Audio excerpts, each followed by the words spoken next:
like I said last time, today I'm going to be building my VAP .166 arrows. I did a bit of a time lapse on how I check the arrows on the arrow spinner. I weighed each and every shaft, each and every component, points, knock pins and the knocks have been weighed, and out of all the components I found one point that weighed 2 grains more than the other ones. So 1 out of 15 points, not too bad, 2 grains difference. All the shafts came in at 224 grains over the 12 of them, all of them exactly 224 grains. The pins, which is a Victory Archery pin, came in at 12 grains, which is 2 grains more than the Eastern pin knocks. And the Eastern G-knock that I have here, every single one came in at 4 grains.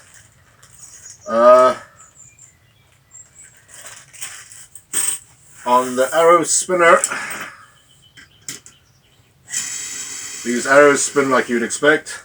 There is no discernible movement or wobble either end, so I am going to be cutting ½ inch off the back and the rest off the front of the arrow before I glue in my components. So far these arrows have shown that they are what Victory Archery promotes them as. They do come in at the straightness that they said, or wouldn't say straightness that they said, I would say they come in really straight from what I can see. As for the spine alignment, I floated each and every one of these shafts in soapy water, and every single time the spine aligned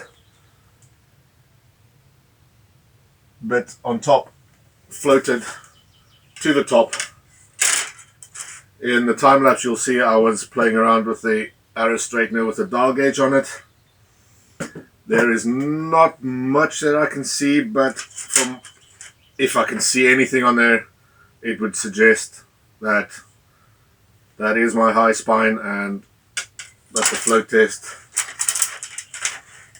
showed the same. The difference in the spines is really small. I think at the level that I'm shooting at, it's not going to make a huge difference, but I suppose for top level archers, spine alignment makes sense.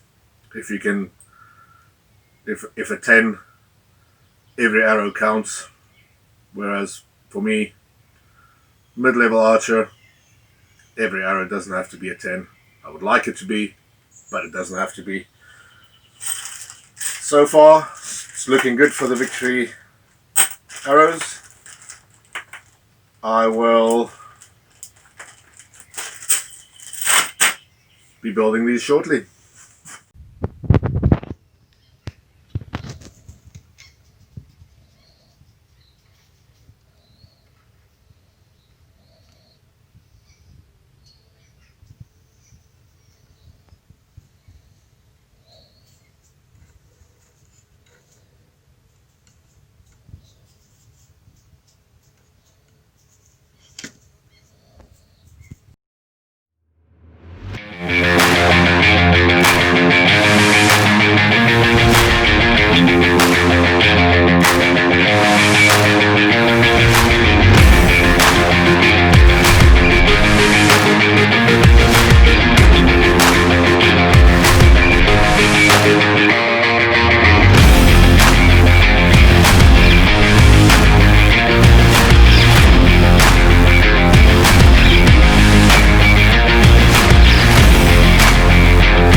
after we cut the arrows, we need to clean the carbon from inside the arrow shafts. Some people use Q-tips. I just use a tiny little stick and some arrow wipes.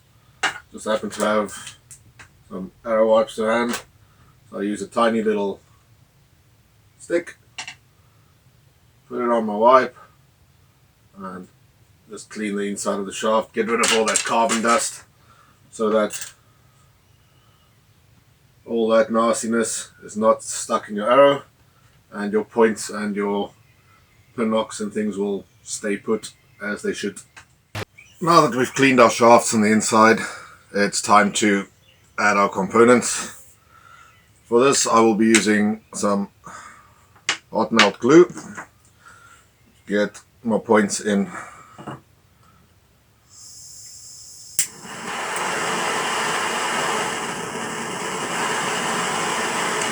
Now what I like to do is I like to warm up the glue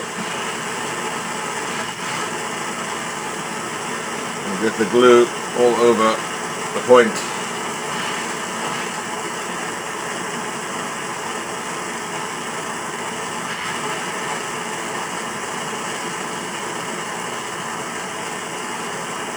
And then when I've got a decent amount of glue on there, I will heat up, point the glue on it, and insert it by twisting it in.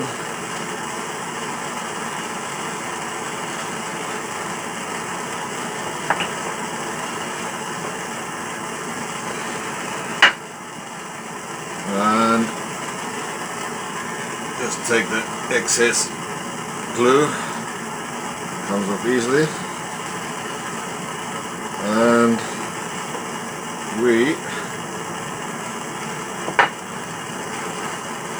I've got a point inserted. I'll do the same with the pin inserts, which I would take, warm up the glue, just a little bit of glue on the pin, don't want it in there forever, warm it up, and just twist it in, like so.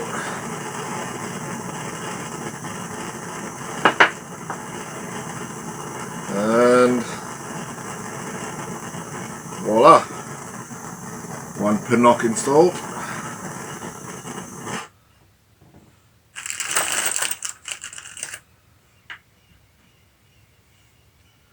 Get the knock on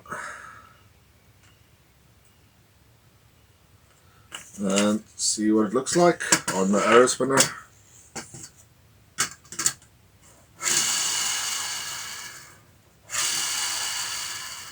And it is looking straight. So now this arrow would be ready to be tuned to the bow, shot through paper, and see if we need to maybe decrease point weight or take some more of the shaft length away.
Okay, that is all the arrows with knocks, points, all of them ready to be tested or fletched. I am thinking of trying the heel method that John Dudley uses to see if these are spined correctly for the bow or not. So I might just fletch them up, or depending on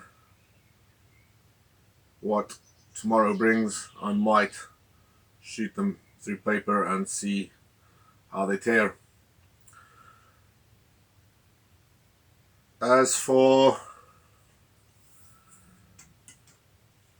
fletching the arrows, I will, once I've decided if I'm going to just fletch them or if I'm going to shoot them through paper and see how they perform at the bow, I will make a video on how I fletch my arrows, which is pretty straightforward and doesn't take a lot of skill, just a lot of patience. And so I went ahead and shot these arrows and compared the impact they made with a fletched arrow that I had, and the level and the way that they were sitting in the target showed me that they were leaving the bow reasonably well. So I'm going to go ahead and fletch these arrows up and then use the John Dudley method of testing them, the heel method. I will explain that once I do that. The way that I fletch my arrows is the same as what everyone will fletch arrows, I take it. First we need to prepare the arrow shaft, get it nice and clean. I use AAE Max Clean wipes just to clean off any dirt or oil or anything that might be on the arrow. As you can see, there is a little bit of dirt and grime. Now, after we've cleaned up the arrow shaft, you do not want to touch it until you've fletched your arrows. Otherwise, the oils and residue on your hand goes onto your arrow shaft.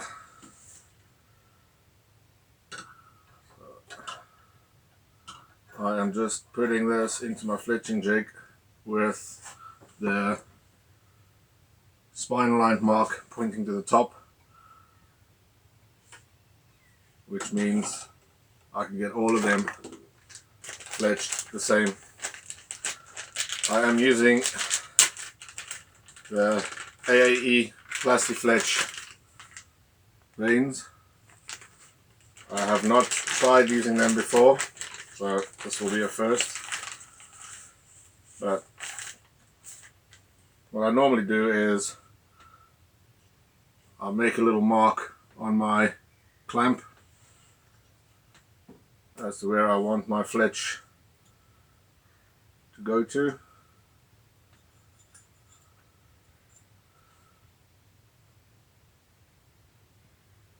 Put my fletch in.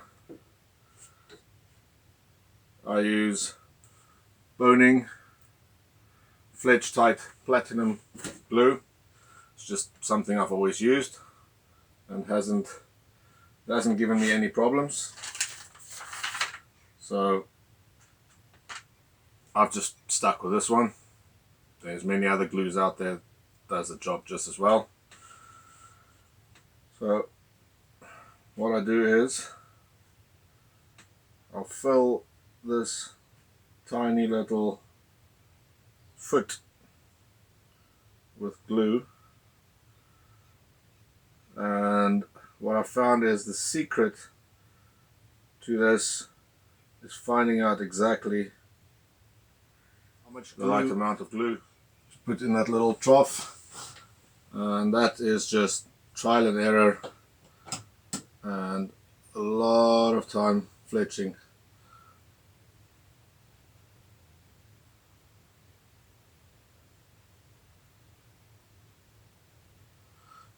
normally hold it in place for 10 seconds and then leave it for a little while. Clean up all the excess glue, because like I said, the difficult bit is getting exactly the right amount on that little fitting without too much waste on or coming out of the vein when you apply it to your arrow. This process is very time consuming because I like to leave my clamp on the arrow for about 5 to 10 minutes. Some people say it doesn't matter, after a minute or two you can remove it. I like to leave it for about 5 minutes and then move on to the next fletch. And once they're done, like I said, I will be testing them using John Dudley's heel method. Once you have done your 3 fletches on your arrow, I also like to, what I call, top and tail them with a tiny dab of glue at the bottom of the fletch and a tiny dab of glue at the base, so that those 2 parts of the arrow have got some extra support, because that is probably where most of your fletching problems will come from, either ripping from the front or arrows smacking in the back of the fletch, ripping them off. So once you've done all your fletching, I like to leave my arrows to dry overnight normally, and that is how I fletch my arrows. I prepare them and fletch them the same way as everyone else does. Thanks for watching.